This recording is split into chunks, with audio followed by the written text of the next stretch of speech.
आज तो सोनू ने मेरा व्लॉग बनाना बहुत मुश्किल कर दिया। वो कैसे, देखिए इस व्लॉग में। अस्सलाम वालेकुम फ्रेंड्स, कैसे हैं आप सब? उम्मीद है सब खैरियत से होंगे। आप सबकी खुशियों को सलामत रखे। तो मैं आज आई हूँ एक नए व्लॉग के साथ, स्पेशली उन सब के लिए जो टीचिंग का शौक़ रखते हैं या जो ट्यूशन स्टार्ट करना चाहते हैं लेकिन स्टार्ट नहीं ले पा रहे, आइडियाज़ नहीं आते उनके पास, या फिर ट्यूशन स्टार्ट तो कर लेते हैं लेकिन वो रन नहीं कर पाते, वो मतलब चला नहीं सकते। तो उनके लिए बहुत अच्छे आइडियाज़ के साथ मैं आई हूँ। और वो मदर्स जो होम स्कूलिंग बच्चों की करना चाहती हैं, वो मदर जो चाहती है मेरे बच्चे ट्यूशन ना जाएँ, एकेडमी ना जाएँ और हम खुद घर में पढ़ाएँ, और मतलब वो नहीं, क्योंकि ऑब्वियसली बच्चों मदर्स के पास बहुत कम पढ़ते हैं।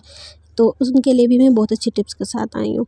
तो व्लॉग को अंत तक ज़रूर देखिएगा, आपको व्लॉग बहुत पसंद आएगा। मैं इन सब टिप्स के साथ इसलिए ये व्लॉग बना रही हूँ क्योंकि मुझे खुद टीचिंग का बहुत शौक़ है। मैं खुद एक मदर हूँ, मेरा बेटा 4 साल का, और मैं खुद उसको होम स्कूलिंग दे रही हूँ घर से।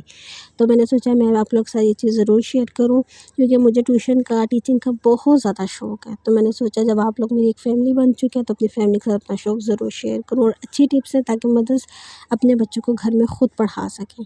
तो चलो हम व्लॉग स्टार्ट करते हैं। ज़रा इसको जो है ना, ये जो मेरा छोटा बेबी है, ये पहले इसने मतलब बहुत तंग किया मुझे आज। आप आगे व्लॉग में ज़रूर देखेंगे इसने मुझे आज कितना सताया। तो वो मदर जो अपने बच्चों को होम स्कूलिंग देना चाहते हैं, उनके लिए फ़र्स्ट पॉइंट ये है कि वो अपने बच्चों को ऐसी बुक्स लेके दें जो बुक्स अट्रैक्टिव हो, जिसके अंदर मुख्तलिफ़ किस्म की लाइन्स हो, जैसे slanting line, straight line, standing line, इस तरह की लाइन्स हो, जिसमें वो कर्व बनाना सीखे, पिक्चर्स की रिकग्नाइजेशन करना सीखे। अब आपको पता है हमारे सोशल मीडिया पे तरह तरह की बुक्स और तरह तरह की चीज़ें आ चुकी हैं। कुछ चीज़ें इतनी टफ होती है कि बच्चा नहीं सीख सकता। तो मैंने अपने बेटे की स्टार्टिंग की इस लर्निंग बुक से, जिसके अंदर शेप्स नेम थे 1 2 3, और काफ़ी अच्छी ना इसके अंदर स्टैंडिंग लाइन, स्लैंटिंग लाइन, हर तरह की लाइन्स थी। और मेरे बेटे को सबसे अच्छी बात इस बुक में लगती थी कि वो लिखता था, रेज़ करता था, लिखता था, रेज़ करता था। इसके अल्फ़ाबेट्स कलरफुल होते थे। वो शौक़ से मैंने अपने बेटे को एबीसी यहाँ से सिखाई थी। बच्चा हमेशा कलरफुल चीज़ों को देख के शौक़ पैदा होता है, और वो एक चीज़ लिख रहा है, रेज़ कर रहा है, लिख रहा है, रेज़ कर, उसको ये चीज़ बहुत पसंद आती है। तो फर्स्ट पॉइंट, अपने बच्चों को हमेशा ऐसी बुक लेके दें जो लिख कर रेज़ और ईज़िली हो जाए। बच्चा ज़रूर लिखना सीखता है इस चीज़ पे। सेकंड स्टेप, फिर मैंने अपने बेटे को एक कॉपी लेके दी जो 7 in 1 थी, जो पेंसिल से लिखना था। वो बच्चों को, वो पहले मार्कर से लिखता था, खुद रेज़ करता था एक डस्टर से, लेकिन यहाँ उसे पेंसिल दी। उसका मैंने एक पॉइंट उसको ग्रेड बढ़ाया, जिधर वो पेंसिल से लिखता था और रेज़र से रेज़ करता, उसको वो चीज़ अट्रैक्टिव लगी। और मेरे बेटे ने यहाँ बड़े शौक़ से लिखना शुरू किया था। राइटिंग उसकी शुरू में बड़ी गंदी थी, लेकिन उसने बहुत अच्छे शौक़ से लिखना शुरू कर दिया था। और माशाल्लाह इसने कुछ ही विदिन वीक्स में इसने ABC LB 1 2 काफ़ी अच्छी लिखना लग गया था वो।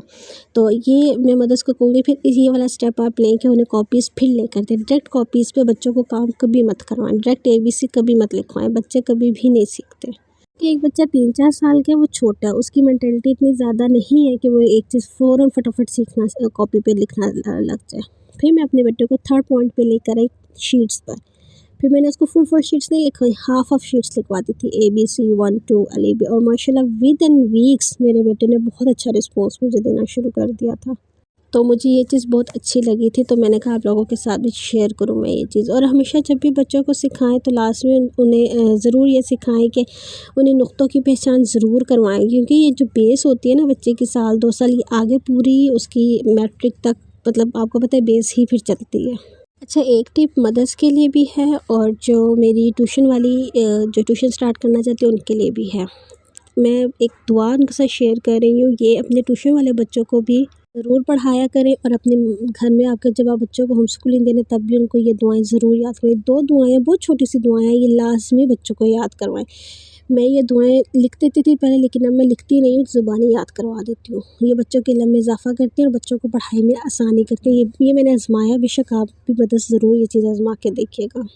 तो ये कुछ बेसिक सी पॉइंट्स थे कि बच्चों को डायरेक्ट कॉपीज़ पे काम मत करवाएं, उन्हें ऐसी लेके दें जो बच्चे को अट्रैक्ट करती हैं, ऐसी बुक्स लेके दें। फिर आप थोड़ा थोड़ा करके उनको सिखाना शुरू करें, डायरेक्ट कभी मत सिखाएं। अब आ जाते हैं ट्यूशन के लिए। जो लोग ट्यूशन ओपन करना चाहते हैं, ये मोंटेसरी ट्यूशन के लिए, जो मोंटेसरी ट्यूशन स्टार्ट करना चाहते हैं, ये देखिए मैंने ये सिलेबस तैयार किया है जो मैंने अपने हाथ से खुद बनाया था उन बच्चों के लिए। मेरे मतलब मैं तकरीबन 3 से 4 साल, 5 साल तक के बच्चों को मोंटेसरी पढ़ाती थी इस्लामाबाद में। जो भी लड़कियां या फिर जो भी लड़के अपने घर में ट्यूशन स्टार्ट करना चाहते हैं, मोंटेसरी ट्यूशन स्टार्ट करना चाहते हैं, उनके लिए ये बेस्ट है कि वो अपने हाथ से खुद सिलेबस में, और ये बेसिक चीज़ें हैं। मैंने कोई ज़्यादा इस पे नहीं लिखा, एक बेसिक चीज़ें जो जब बच्चा प्रेप में जाता है, नर्सरी में जाता है, तो उसको ये ऑलरेडी ट्यूशन से सारी चीज़ें प्रिपेयर करवा चुकी होती हैं। तो मैं ट्यूशन वालियों को इतना ज़रूर कहूँगी कि अगर आप ट्यूशन स्टार्ट करना चाहें तो अपने ट्यूशन का एक इन्वायरमेंट बनाएं प्रॉपर, ठीक है, और एक अपना क्राइटेरिया बना के स्टार्ट करें। कोई भी काम बगैर क्राइटेरिया के स्टार्ट नहीं होता। तो मैंने जब स्टार्ट की थी, मैं अपनी पूरी जर्नी अगले व्लॉग में ज़रूर आप लोगों के साथ शेयर करूँगी कि मैं इस्लामाबाद कैसे ट्यूशन पढ़ाती थी, और यहाँ पे भी गुजरात में मैं इंशाल्लाह बहुत जल्द ट्यूशन स्टार्ट करूँगी इंशाल्लाह ताला। तो वो सब मैं आपसे अगले व्लॉग में करूँगी। तो इसलिए मैं ट्यूशन वाले कहूँगी, जब वो खुद एक बेसिकली एक एनवायरनमेंट क्रिएट करेंगी अच्छा सा बच्चों के लिए, मोंटेसरी बच्चों के लिए टॉयज़ रखेंगी, एक सिलेबस तैयार करेंगी, तो आपका ट्यूशन ज़रूर चलेगा। मैं आपको 100% गारंटी देती हूँ कि ऐसा हो नहीं सकता आपका ट्यूशन ना चले। क्योंकि ये एक मतलब कॉमन सेंस है कि एक बच्चा ट्यूशन पढ़ने आ रहा है, उसने 1 साल आपके पास ट्यूशन पढ़ी है, आपने एक सिलेबस प्रॉपर सारा तैयार किया हुआ है, आप उसको एक अपने साथ एक माहौल फ्रेंडली माहौल दे रही हैं। वो बच्चा जब स्कूल में जाएगा और जब उससे सवाल जवाब पूछेंगे, वो फर जवाब देगा, तो ऑब्वियस बात है आपका ट्यूशन का नाम बनेगा। तो आपके लोग आपके ट्यूशन का एक सफ़र शुरू हो जाएगा जो एकेडमिक तक जा सकता है, ठीक है। तो ट्यूशन के लिए फ़र्स्ट चीज़, आप अपना एनवायरनमेंट अच्छा बनाओ, अपने बच्चों के लिए अच्छी जगह अच्छा सा सेटअप लगाओ, ठीक है। सेकंड थिंग कि आप एक सिलेबस अपना खुद तैयार करो। ये देखें, वर्कशीट्स मैंने खुद तैयार की हुई हैं, सारी सिलेबस मैंने खुद लिखा हुआ है, सारी वर्कशीट्स मैंने अपनी तैयार की हुई हैं, जो मैंने पूरा एक सेटअप, ये पूरा एक फ़ाइल सेट है जो मैं बच्चों को जब आते हैं बच्चे, तो मैं उनकी मदर्स को ये प्रोवाइड करती हूँ। अगर इस्लामाबाद से मेरी वो मदर्स ये वीडियोस देख रही हैं तो उन्हें पता होगा मेरे पढ़ाने का तरीका। तो ठीक है, अगर आप ट्यूशन स्टार्ट करना चाहते हो, आप अगर ये सब नहीं करना चाहते, इट्स ओके, लेकिन जब आप बच्चों को पढ़ाएं तो उसमें आप अपने एफर्ट्स ज़रूर डालें। बस ये नहीं कि कॉपी पे एबीसी लिखी, टिक मारा, घर भेज दिया, नहीं, आपने बच्चों को अपने साथ रखना है। अब मोंटेसरी के बच्चे नहीं ट्यूशन वालों के पास रहते। ज़रूर ये चीज़ देखिएगा, छोटे बच्चे ट्यूशनों से बहुत जल्दी जल्दी भाग जाते हैं, कभी एक, कभी दूसरा, कभी तीसरा, कभी चौथा, इस तरह ज़रूर होता है। और एक ट्यूशन वाले के लिए बहुत बड़ी बात होती है कि अगर उसके पास मोंटेसरी का बच्चा है और वो 20 साल 2 साल उसी के पास पढ़ा है, ये बहुत बड़ी अचीवमेंट होती है। तो इसके लिए ज़रूरी नहीं है आप इस चीज़ को ही कॉपी करें, जिस तरह आप लोगों को लगता है कि ठीक लगता है। हाँ, अगर आप मोंटेसरी के लिए स्टार्ट करना चाहते हैं तो आप दूसरी, मतलब अगर आप स्कूल गोइंग बच्चों की स्टार्ट करना चाहते हैं तो आप बेशक वो भी कर सकते हैं, लेकिन उसके लिए भी आपको एनवायरनमेंट, टाइम, अपना इंटरेस्ट, बच्चों का इंटरेस्ट, ये सब कुछ डेवलप करना पड़ता है। बेसिकली ट्यूशन वाले क्या करती हैं, फ़ीस ली, बच्चों का काम चेक किया, और सबसे बड़ी जो मैंने ट्यूशन वालों में बुरी चीज़ देखी है वो क्या करती हैं, मैं सब नहीं होती हैं, मैं सबको टारगेट नहीं करी, लेकिन मैंने काफ़ी देखी है, वो बच्चों से सिर्फ सुनती हैं, और ये काम सबसे ख़राब है।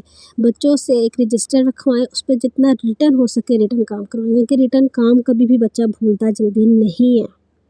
चौथी चीज़ कि ट्यूशन वाली क्या करती हैं कि जो स्कूल में काम होता है बस वो याद करवाना है। अच्छा, अब हफ्ते की छुट्टी आ गई, वो आगे नहीं करवाती। बहुत कम ट्यूशन वाली ऐसी होती है कि वो आगे खुद से प्रिपरेशन स्टार्ट करवा दें। तो नंबर 4 पॉइंट कि आप ज़रूर बच्चों को, अगर स्कूल से हफ्ता, आपको पता है हमारे तो यहाँ आए दिन लॉकडाउन लगा होता है, तो अगर बच्चों को छुट्टी है तो प्लीज़ ज़रूर आगे से खुद प्रिपरेशन करवाना शुरू कर दें। अच्छा, अब आप लोगों ने मदर्स को पेरेंट्स को किस तरह से आप उनके तक रीच करेंगे।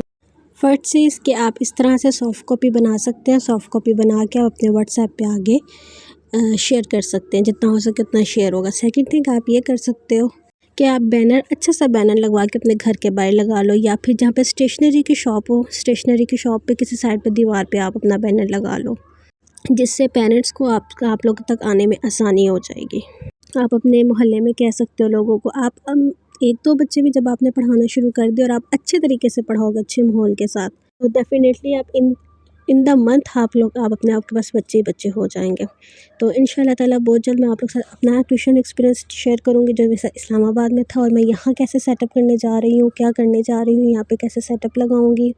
अपने घर की छोटी सी जगह पे मैं किस तरह छोटी सी खूबसूरत सी क्लास डेकोरेट करूँगी मोंटेसरी के लिए, क्या टाइमिंग होगी, आप लोग किस तरह मुझ तक रीच कर सकते हैं, और ये गुजरात में मैं इंशाल्लाह स्टार्ट करूँगी।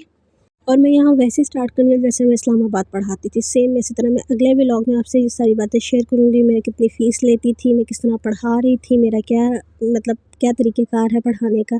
इंशाल्लाह मैं अगले व्लॉग में आपसे ज़रूर शेयर करूँगी। तब तक मेरे चैनल को सब्सक्राइब कर दें, वीडियोज़ को लाइक कर दें, और बेल आइकन को क्लिक करना ना भूलिएगा। मिलते हैं अगले व्लॉग में, और होपफुली आप लोगों को मेरी वीडियो ज़रूर पसंद आई होगी। तब तक के लिए अल्लाह हाफ़िज़।